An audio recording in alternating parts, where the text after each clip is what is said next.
दादाजी के आशीर्वाद पत्र 17th जन्म उत्सव शिवानी अमितराज 5 अगस्त 2022। शिवनी, सबसे पहले तुम्हारे जीवन के 17 वर्ष पूरे करने पर 17 तालियों की बधाई के साथ आशीर्वाद देता हूँ।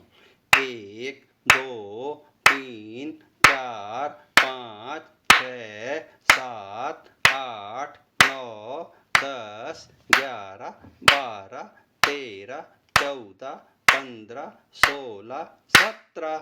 थैंक यू मेरे अच्छे दादाजी।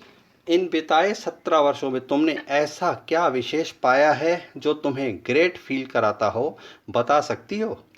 नहीं दादाजी, कुछ खास नहीं, सिवाय इसके कि मैं जिस फैमिली में हूँ उसके लिए गॉड के प्रति थैंकफुल फील करती हूँ।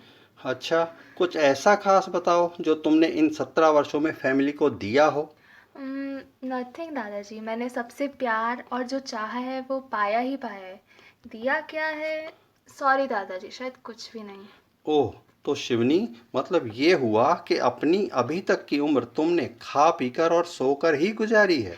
नो दादाजी, खाना पीना और सोना तो सबका डेली रूटीन होता है, पर मैंने अपने टाइम को खुद को किसी लायक बनाने की तैयारी में इन्वेस्ट किया है, जिसका रिटर्न मुझे फ्यूचर में मिलेगा। शिवनी, तुम्हें याद होगा, पिछले 2-3 वर्षों से मैं तुमसे कहता रहा हूँ कि अपने आप से सवाल किया करो कि ईश्वर ने तुम्हें क्यों पैदा किया है। इस सवाल का जवाब जब तुम्हारे अंदर से बाहर आएगा, तब तुम्हारी जीवन यात्रा उस दिशा में आगे बढ़ेगी जहाँ ईश्वर का मकसद पूरा होगा, जो तुम्हारे जन्म को सार्थक करेगा। दादाजी, हालांकि ये सवाल ही मेरे सर के ऊपर से चला जाता है, तो जवाब कैसे दे पाऊँ। पर आप ऐसा कह रहे हैं तो ज़रूर इसका गहरा अर्थ होगा, जो फ़िलहाल मेरी समझ के परे है। शिवनी, पता है समस्या क्या है? अपने फेवर की बात पर इंसान पूरी तरह समझदार हो जाता है, और जो बात उसे सूट नहीं करती वहाँ वो नादान और अनजान बन जाता है। तुम्हारे ही स्कूल का स्लोगन है, come to learn go to serve. यही बात हमारी ज़िंदगी पर लागू होती है, और इसी में वो गूढ़ अर्थ है कि हम जो जीवन से पाएं या सीखें वो आगे सर्व करते चलें, बांटते चलें। गिव एंड टेक के इस आदान प्रदान के सिद्धांत को समझने में हम नादान बन जाते हैं, जबकि हमारी पाने की नैतिकता भी तभी बनती है जब हम देने की नीति और नियत रखते हैं, और तभी तो नियति भी हमारा साथ देती है। सच में दादाजी, कसम से मैं समझ नहीं पा रही हूँ क्या कह रहे हैं। ज़रा सरल भाषा में समझाइए ना। ठीक है, आगे कोशिश करता हूँ। पर पहले तू ये बता, जब तू 3 वर्ष की थी तभी से हमेशा तुम्हें कहता आया हूँ कि तुम्हारी मम्मी जब भी जो कुछ कहे उनकी बात को अपना दिमाग चलाए बिना उनको यस मम्मी, ओके मम्मी, जी मम्मी कह के उनकी बात को फॉलो कर लिया कर। जी दादाजी, यही तो पहली ऐसी बात थी जो आपने मेरे दिमाग में भरी थी। कितना फॉलो कर पाई हो इस पहली सीख को?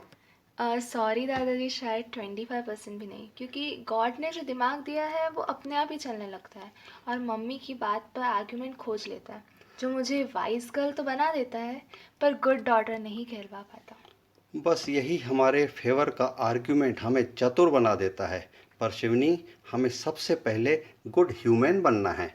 ये तभी होगा जब तुम ऐसा समझो कि तुम जो टाइम इन्वेस्ट करके सपोज़ सीए बनती हो, या डॉक्टर बनती हो, या होम मेकर बनती हो, तो तुम अपना सीखा या पाया हुआ समाज को सर्व करने के लिए जवाबदार हो जाओगी। पर तब भी तुम्हारा टाइम इन्वेस्ट टोटल वेस्ट हो जाएगा अगर तुम गुड ह्यूमन नहीं होगी।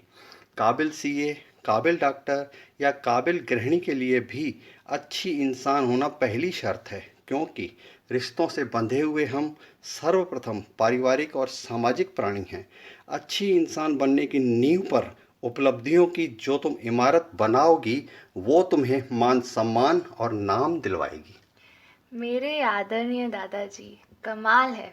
बहुत अच्छे से ये बात मेरी समझ में आ गई कि मुझे पहले अच्छी इंसान बनना चाहिए, रिश्ते अच्छे से निभाने चाहिए, फिर आगे लाइफ में जो भी अचीव कर सकूँगी वो तभी वैल्यूएबल होगा।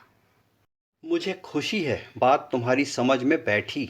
अच्छा, अब एक और महत्वपूर्ण सीख तुम्हारे 8th स्टैंडर्ड से देता आया हूँ कि एग्ज़ाम के रिज़ल्ट को कभी परसेंटेज के गेम में मत फंसने देना, क्योंकि समझदारी और सक्सेस परसेंटेज पर निर्भर नहीं होती। ट्यूशन के सपोर्ट से अगर तुम 90% भी ले आती हो तो टाइम मैनेजमेंट करके सेल्फ स्टडी से ये पॉसिबल है कि तुम 80% ला सको। सेल्फ स्टडी के 80% प्राउड फील कराने के लिए ज़्यादा वैल्यूएबल हैं और सेल्फ कॉन्फिडेंट होने के लिए भी ज़रूरी हैं।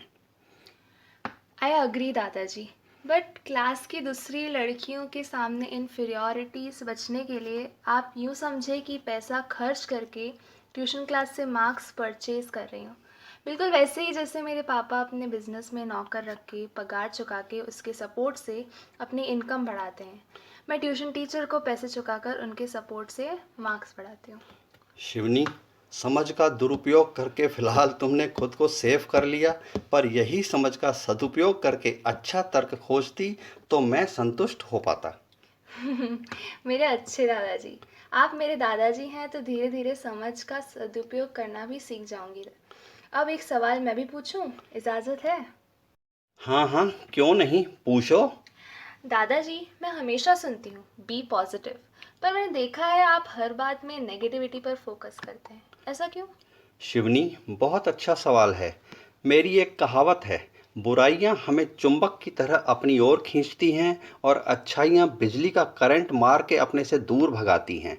हमारी दृढ़ता जरूरी है कि हम करंट मार के बुराइयों को अपने से दूर रख सकें और चुंबक बन के अच्छाइयों को अपनी ओर खींच सकें। इजी वे में और समझ कि जैसे कोई भी फ्रूट पॉजिटिवली हमारे फ़ायदे में है, लेकिन किसी भी फ्रूट को उसकी नेगेटिविटी का छिलका उतारे बिना तुम खा सकती हो क्या? नहीं ना। अवरोध के उस पार का मीठा फल हमें सुखद सुकून देता है। 9 माह के अंधेरे से निकल कर ही उम्र भर का उजाला बालक को मिलता है। ग्रेट दादाजी, आपके इस तर्क से मैं पूरी तरह सेटिस्फाइड हुई। मैं भी आपके लिए ताली बजाती हूँ। एक और सवाल दादाजी, आप पढ़ाई लिखाई के इतने अगेंस्ट क्यों हैं? शिवनी, गलत धारणा है तुम्हारी मेरे बारे में। मैं उपयोगी किसी भी चीज़ के खिलाफ नहीं हूँ। अति और भेड़चाल हमेशा हमें मकसद से भटकाती हैं।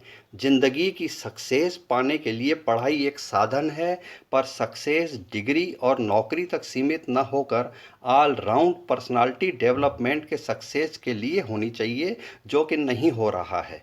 शिक्षा प्राप्त करके हम में पोलाइटनेस आनी चाहिए, मैनर्स, मोरालिटी आने चाहिए, पर देखा ये जा रहा है कि शिक्षा इंसान में एक कॉम्प्लेक्स ला रही है, दूसरों को अपने से तुच्छ समझने का। एट योर सर्विस की विनम्रता नहीं, बल्कि आई एम समथिंग का एटीट्यूड ला रही है। सही गलत के जजमेंटल डिसीजन की समझ नहीं, बल्कि वो ही सही है जो मैं कह रहा हूँ का आर्ग्यूमेंटल सुपर पावर डेवलप कर रही है। बहुत खूब दादाजी, आपके शब्द मेरे दिमाग को टच कर रहे हैं, मेरे बहुत काम आएंगे। चल, अब अंतिम बात ये बता कि तुम्हारी स्टडी टेबल के ऊपर शेल्फ में इंग्लिश की 40 बुक्स तुमने सजा रखी हैं, ये केवल सजावट या दिखावा है, या तू किसी एक बुक की कोई एक अच्छी बात कोट करके बता भी सकती है? अरे दादाजी, बहुत बातें कोट करके बता सकती हूँ, पर प्लीज़ इस वीडियो में नहीं, अलग से बताऊँगी। चल ठीक है, जैसा तू बोल। तुम्हारे जन्म उत्सव को अब यहीं विराम देते हैं। हाँ दादाजी, अब सबको अपना अपना काम करने के लिए फ्री करें। ओके, पर रुको रुको शिवनी, मेरे गले में फंसी एक बात बाहर आना चाहती है, जो तुम्हारे साथ साथ सबके लिए संदेश हो सकती है। वो ये कि हम सभी बाहर की दुनिया जीतने के लिए कुछ भी कर गुजरते हैं, पर हमारे अंदर की दुनिया पर हम हमारा कब्जा नहीं कर पाते। बाहर की कोई भी जीत व्यर्थ है अगर हमारे मन पर हमारा नियंत्रण नहीं है। दूसरों को जीतने के लिए पहले खुद पर विजय जरूरी है। दादाजी, आपकी अंतिम बात पर मैं तो ज़रूर ध्यान दूंगी।